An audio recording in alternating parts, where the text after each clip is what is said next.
Jim. Hello, Tan. How are you? I'm very good. How are you? I usually look a little more presentable. You look wildly presentable, Tan. You are very kind. Just in general, how is your sense of style or your idea of style or the style aesthetic changed since you've since when you were younger to breaking into the industry and now having years of success? Yeah. Style's a weird one. I grew up in a very, very, very Pakistani family, very, very, very Pakistani family, which meant that we wore shalwar kameez at home. And as a kid, I always desperately wanted to wear Western clothes, but we weren't allowed to. Even though I was raised in England, we were allowed to wear like school uniform, but we weren't allowed to wear English clothes or Western clothes in the house. And so from a very young age, I always knew I wanted to play with style. And so I think that that's what encouraged me to be quite experimental. And so I definitely wear things now that I wouldn't have worn 5 years ago, because I didn't have the strength that you probably have to be able to say, I'm going to wear whatever I want without caring. Do you find that your perception of style and fashion has changed a lot since you were a kid? You said that over the years you've found that the kind of things you're putting on can make you feel outrageous. Has it changed since when you were a kid and now that you're in show business? I think probably since when I was a kid, yes. I think in high school, I was definitely more wanting to fit in, be whatever the conventional idea of cool was. And I was still, I think, finding what I liked. And you know, oftentimes you relinquish that in order to do something else, you know? So like you wear baggy clothes and you spike your hair up, whether you think you look good in it or not. Yeah, you know? Everybody else is doing it. You don't want to get picked on for not having the current trend at school. Kind of, yeah. I think it wasn't until college that I started being like, no, I like, you know, wow, I found this amazing woman's jacket in a thrift store. I'm going to wear it. It looks amazing. I mean, that just doesn't matter.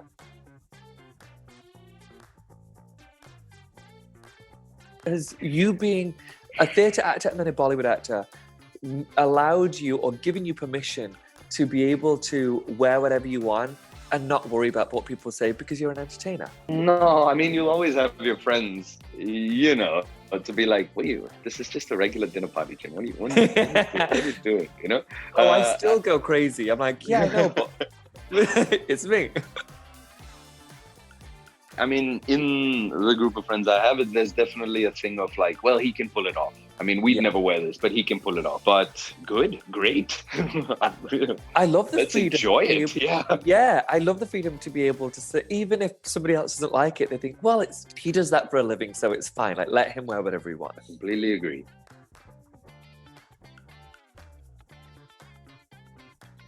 Do you have like one tip that you've learned from, whether you've learned it yourself or you've learned it from like a makeup artist? Is there one thing that is your go-to, you must do? As of now, it's this toner. My girlfriend at the time has got me onto this particular toner. I never used to use toner. That was the only one that I considered, this is the one that you don't need. I would love to hear what it is. There's this Claire's lavender toner that I stick on my face, and it's moisturizing as well. And I find that if I'm in a hurry or after I shave, it just does the best for my face. Wow. So far. Can I give you a tip? Oh yeah. Or a recommendation? So almost everyone in my world out here in Hollywood, LA, uses this toner. We all swear by it. It's called Biologique Recherche. I'll send you the info. It smells not great. It smells like a hospital, but it's the one we all swear by. Every time I go into somebody's house out here in LA, they have that on their counter. Everyone uses that one. It's a very, very, very good one. I'm not sponsored by them in any way. It just really is the one that we all use. It's a good one. However, I would suggest that if you don't do this every day, you really should do your cleanser, toner, serum, and then a moisturizer. I don't know how old you are. I won't ask because I know a lot of people in our industry don't like to ask. However, or to say, I'm 37, and believe me, at my age, we need that. Like, we really need that. I am 33 and I'm doing, as of now, cleanser, toner, serum, moisturizer. more or Okay. less. So the tides are turning. I think that we are getting to a point where people, and I think it's because of social media, that young men understand that them taking care of their skin doesn't mean that they're gay, doesn't mean that they're a woman. They can just feel good about themselves and not be judged for it. Tell me about it first. How did it come to be? Why did you say yes? They just said, would you like to be on the cover? I said, yes. Okay. And then the particular styling for each shot, I was finding that out while I was there. The team, much more experienced than I was at photo shoots that particular day, that I was like, do whatever you want. So makeup and clothes can really bring out a version of you that nothing else can. I know that no matter, I've done some scripted work, no matter what the line, something about hair and makeup, the character that you convey physically can really make you feel a certain kind of confidence. Is that what you found with the GQ shoot? I think it was just all the factors coming together. I loved the red jacket that they had put me in. And then they did this little, these waves on the side. So I looked kind of like Phoebe Waller-Bridge from Fleabag. And then, and then they added the silver. And I just, the whole thing just didn't feel that different. It just felt like it was supporting how I feel anyway. Okay. It was just another look that I'm very happy to inhabit. I think that this also kind of leans into this idea of male beauty, which I think is age-old, actually. I think it's just a resurfacing of a concept. So why do you think that is? Well, here's the thing. Men have been wearing makeup since the dawn of time. We look back to the likes of Egypt, where they were wearing eyeliner to beautify themselves. This isn't a new concept. It just went away for a long time, and people made it taboo or controversial for a man to embrace beauty. I wear makeup on camera. I also wear a bit of makeup off camera. I actually wear exactly the same for camera as I do off camera. I will fill in my eyebrow here, and then I'll put the tiniest bit of concealer under my eyes to make me look more awake. Nobody would ever know, even if they see me in real life close up, nobody would ever know he's wearing makeup. And so there are ways of doing it that don't make you feel like you're doing drag, right? Absolutely, yeah. I mean, I think that the entire concept of it, and I don't know why it happened, why it became a taboo or why it became something that can't happen. But if we look at the animal kingdom, for a while, my answer to what is your style statement was just peacock's got a tail, lion's got a mane. I mean, it's just that simple. I don't know why we have limited ourselves. What I want to try and convey to anyone who is thinking makeup's not for me, if you find that there's an area of your face where you have a blemish, you don't feel as awake and fresh as you might want to, that little bit of makeup can be the difference in how you perceive yourself for the day and how other people perceive you for the day. And so if you can use one very simple element, one very simple piece of makeup that's going to make you feel the way you want to feel that day, I don't understand why you wouldn't do that. And yes, you may be concerned about what other men might think. If you do it right, nobody needs to know. I don't really care personally about whether somebody gets cosmetic surgery. Everybody gets to do whatever they want. However, there are ways of making sure you look the way you want to look without having to resort to extreme measures. It's a bit of concealer. It's a bit of eyeliner, whatever that's going to make you feel better. There's this whole, the new concept, it's not a new concept, but I guess it's phrased like this now, which is a gender neutral or fluid fashion, right? Yeah. When did that begin, do you think? Or how do you see the modern man dressing like that? When did it become mainstream? It seems to have really hit a different level within the last couple of years in particular. People are talking about it more. Brands are realizing that they don't have to separate everything out between menswear and womenswear. There are many items that can be both.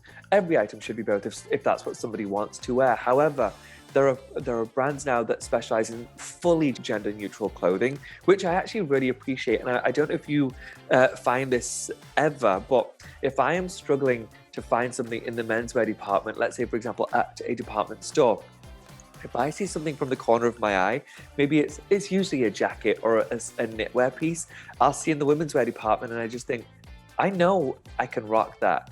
and I'll team it with my other menswear clothes, and I'm going to stand out and I'm going to feel really good in that. Absolutely. I mean, there's so many times that I'll go into a store and I'll glance at the women's section. I'll see golds and leopard prints and silver and color, and then I'll look at the men's section and it'll just be like beiges and blues and browns, and I'm like, why? So dull. I want to wear all of that. Yeah, exactly. Hey Tan, how do you define luxury?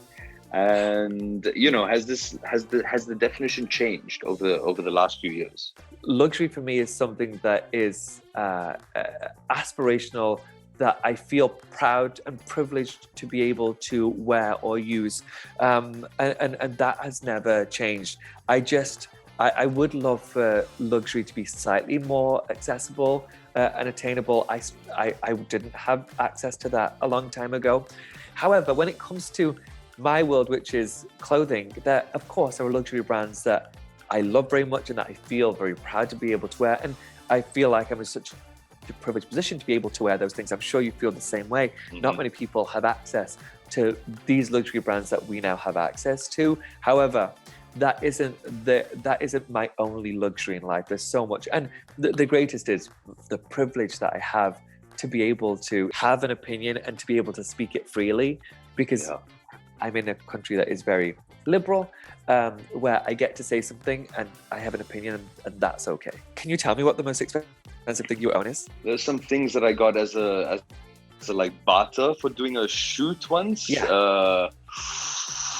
They were expensive. I mean, some of these, there were these like Shantanu and Nikhil, really, really embroidered, beautiful kurta pajama, wedding kurta pajama outfits, like raw silk, gold and silver. It was really lovely. Tan, who's your favorite Indian designer? I have a couple that I really gravitate towards right now. One is Amit Agrawal. I think his work is beautiful and it's really, really unique. And I think his menswear is really impressive. And then a guy called Taran Dahilani. His work is beautiful. I wore something of his on a red carpet when we won our second Emmy. And I was so proud to be wearing something South Asian to that event. And I think it was the first time a lot of the Hollywood folk had seen somebody wear something like that. I think a lot of people thought I was wearing women's clothes, which would be fine because it was so decked out in heavy kara, like just so much embroidery. But I've never felt better on a red carpet, and it's actually the most expensive, without a doubt, the most expensive thing I've ever owned.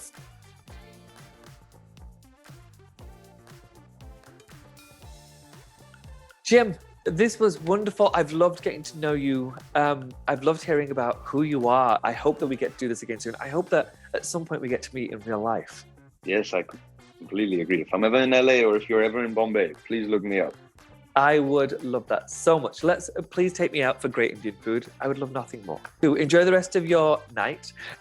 Stay safe, and hopefully I'll see you very, very soon. Bye, Jimmy. Take care. Bye. On my suitcase. I believe Jimmy. Jimmy's my dad's name. Oh my gosh. The 5 minutes that I took just now was somebody quickly doing under eyes.